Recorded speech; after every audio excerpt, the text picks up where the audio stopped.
নেপালের অর্থমন্ত্রীকে ধাওয়া, রাস্তায় ফেলে মারধর। বিস্তারিত দেখুন অগ্রযাত্রার ডেস্ক রিপোর্টে। নেপালে তীব্র বিক্ষোভের মুখে প্রধানমন্ত্রী কেপি শর্মা ওলির সরকার পতন হয়েছে। মন্ত্রীদের সরিয়ে নিয়েছে সেনাবাহিনী। তবে পালাতে গিয়ে জনতার হাতে ধরা পড়ে মারধরের শিকার হয়েছেন অর্থমন্ত্রী বিষ্ণুপ্রসাদ পাউডেল। অর্থমন্ত্রীকে জনতার ধাওয়া ও মারধরের একটি ভিডিও সামাজিক যোগাযোগ মাধ্যমে ছড়িয়ে পড়েছে। সোমবার সেনাবাহিনীর গুলিতে ১৯ বিক্ষোভকারী নিহত হওয়ার পর দুর্নীতি বিরোধী বিক্ষোভ আরও তীব্র আকার ধারণ করে। কারফিউ উপেক্ষা করেই মঙ্গলবার ফের রাজপথে নামে বিক্ষোভকারীরা। সকাল থেকে প্রধানমন্ত্রী ও প্রেসিডেন্টের বাসভবন সহ বিভিন্ন মন্ত্রীদের বাড়িতে হামলা চালানো হয়। এমনকি হামলা চালানো হয়েছে দেশটির প্রধান বিরোধী দলীয় নেতা এবং নেপাল রাষ্ট্র ব্যাংকের গভর্নরের বাসভবনেও।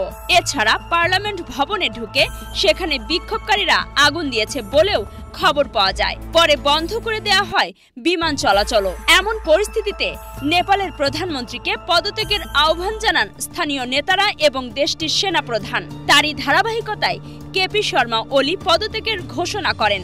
এর মধ্যে নেপালি সেনাবাহিনী হেলিকপ্টার ব্যবহার করে ভাইস প্রেসিডেন্টের বাসভবন থেকে মন্ত্রীদের সরিয়ে নিতে শুরু করে।